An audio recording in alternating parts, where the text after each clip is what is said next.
Good morning friends. GST platform के YouTube channel में आप सभी का स्वागत है। जी हाँ फ्रेंड्स, फाइनेंशियल ईयर 2020-21 के लिए जो डिमांड ऑर्डर्स पास करना था उसकी लास्ट डेट थी 28 फरवरी 2025। वो तो जा चुका। अब आपके पास उसका डिमांड ऑर्डर यानी कि DRC 07 जो है वो आ गया होगा। अब उन सारे डिमांड्स को लेकर के आपको with in the time period जो 3 महीने का है उसके अंदर अपील फाइल कर देना है।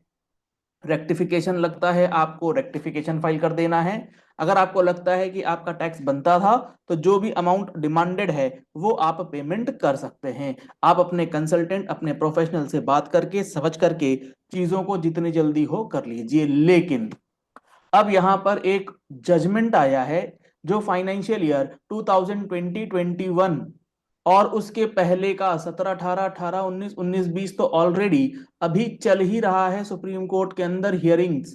तो अब 20-21 के अंदर एक ऑनरेबल हाई कोर्ट का जजमेंट आ गया है और उसके आने के बाद बहुत सारे ऐसे नोटिसेज हैं जो टाइम बार्ड, मैंने क्या बोला, बहुत सारे ऐसे नोटिसेज हैं जो टाइम बार्ड हो सकते हैं। तो अगर आपका ये मामला है और आपके अगेंस्ट ऑर्डर आ गया है तो आपके लिए एक पॉजिटिव पॉइंट हो सकता है। आप अपने पक्ष में सारी बातों को रख सकते हैं। आपके कंसल्टेंट, आप एज अ चार्टर्ड अकाउंटेंट इन चीजों को यूज कर सकते हैं अपील कोर्ट के अंदर।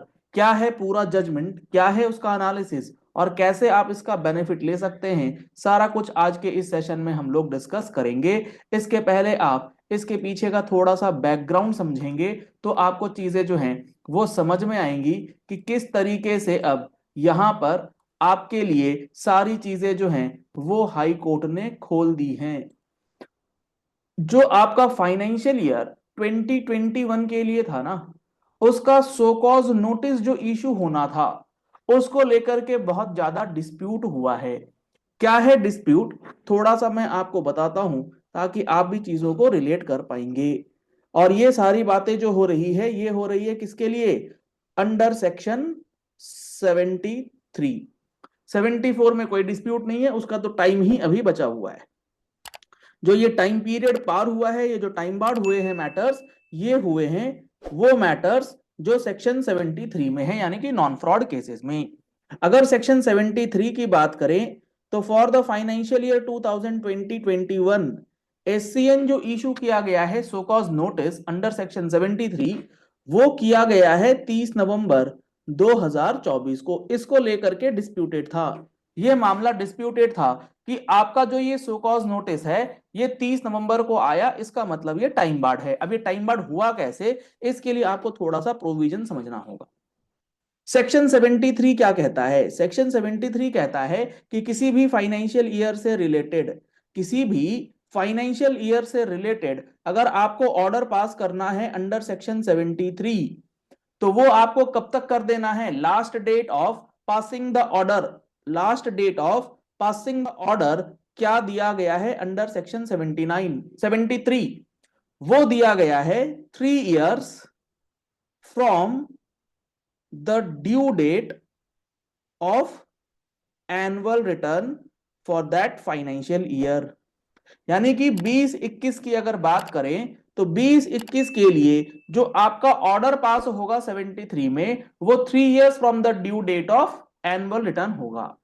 अब अगर हम लोग 20-21 के एनुअल रिटर्न की फाइलिंग डेट या ड्यू डेट की बात करें फॉर दैट मैटर, तो 20-21 का जो एक्चुअल ड्यू डेट था एनुअल रिटर्न फाइल करने का वो हमारे पास था 28 फरवरी 2022। ध्यान से समझिएगा, 28 फरवरी 2022 था ड्यू डेट। अब ऑर्डर कब तक पास हो सकता है? 28 फरवरी से 3 साल के अंदर अंदर आपको करना है, मैक्सिमम 3 साल के अंदर करना है। यानी कि 28 फरवरी 2025 तक आपका जो ऑर्डर है DRC 07 हो जाना चाहिए, जो निकल गया 28 फरवरी 2025 का डेट। अब सेक्शन 73 में ही ये बात लिखी है कि जो आपको ऑर्डर पास करना है, ऑर्डर पास करने से पहले सो कॉज नोटिस देना होगा। अब जो सोकॉज नोटिस देना है, जो आपको ऑर्डर पास करने से पहले सोकॉज नोटिस इशू करना है, उसके लिए क्या टाइम पीरियड रहेगा?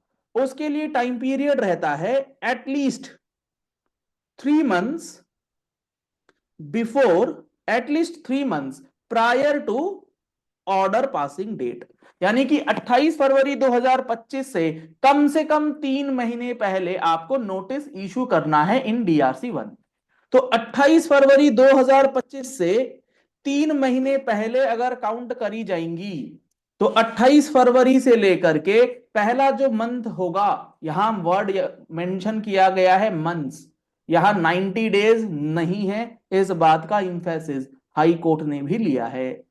अब 28 फरवरी से 3 महीने पहले अगर आप काउंट करेंगे तो 28 फरवरी से 28 जनवरी 25, 28 जनवरी 2025 से 28 दिसंबर 2024 और 28 दिसंबर 2024 से 28 नवंबर 2024, ये आपका 3 मंथ्स का कैलकुलेशन निकल के आएगा।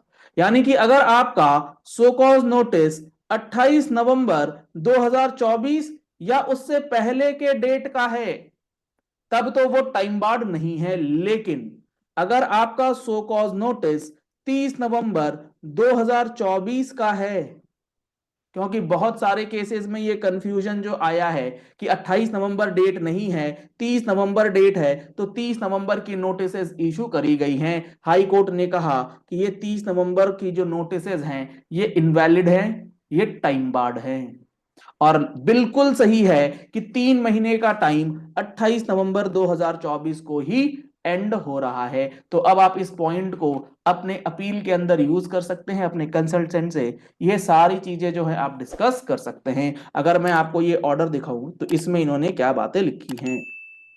The petitioner challenged a so-called notice issued on 30 November 2024 for the year 2020-21, यानी कि 20-21 के लिए जो नोटिस इशू हुआ 30 नवंबर को, arguing that it was issued beyond the time limit prescribed under section 73 of the act, यानी कि 73 के अंदर जो टाइम लिमिट दिया गया है, लिमिट क्या दिया गया है, the court held that 3 months prior notice requirement is mandatory. वो जो टाइम पीरियड है 3 मंथ्स का, वो मैंडेटरी टाइम पीरियड है, वो डिस्क्रिशनरी नहीं है, और उस नोटिस को क्वैश किया गया एज टाइम बार्ड। जब नोटिस क्वैश हो गया तो ऑर्डर ऑटोमेटिकली नलिफाई हो जाएगा। मैटर क्या इन्वॉल्व था, the petitioner received a notice after the statutory time limit prescribed under section 73 subsection 2 which mandates issuance of notice at least 3 months before the limitation period ends। जो limitation खत्म हो रही है उसके कम से कम 3 महीने पहले आपको नोटिस देना है। The respondent argued that the time period was merely discretionary directory. वहां पर कोर्ट के सामने बोला गया डिपार्टमेंट की तरफ से ये टाइम पीरियड मैंडेटरी नहीं है, ये तो सिर्फ डायरेक्टरी है। बहस हुई, सब कुछ हुआ।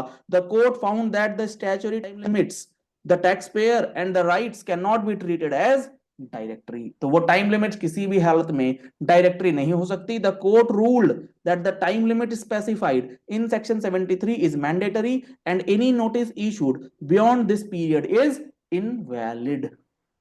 बहुत ही गजब का जजमेंट ये आया है।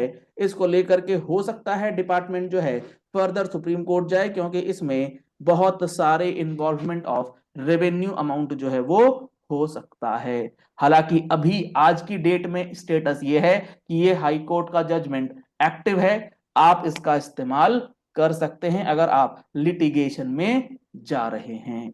चलिए इस वीडियो को यही एंड करते हैं। आशा करते हैं आपको ये पॉइंट ऑफ डिस्कशन बहुत अच्छे से समझ में आ गया होगा कि ये जो डेट है, इस डेट की चेंज हो जाने से 2 दिन के बाद नोटिस इशू होने से पूरा का पूरा प्रोसीडिंग किस तरीके से खत्म हो सकता है। अगर आपको कोई डाउट है तो आप अपनी क्वेरीज कमेंट बॉक्स पे लिख सकते हैं। अगर आपने अभी तक जीएसटी के फुल कोर्स को ज्वाइन नहीं किया है, जिसके अंदर हम लोग एक एक सेक्शन, एक एक रूल, चाहे वो सेक्शन 73 हो, आपका अपील का मैटर हो, सारी चीजें हम लोग बहुत डिटेल में कर रहे हैं। तो अगर आप इन कोर्सेज को ज्वाइन करना चाहते हैं तो कॉन्टैक्ट नंबर्स आपको स्क्रीन पर दिए गए हैं, इन नंबर्स पे आप कॉल कर सकते हैं, व्हाट्सएप कर सकते हैं और जीएसटी के इस फुल कोर्स को ज्वाइन कर सकते हैं।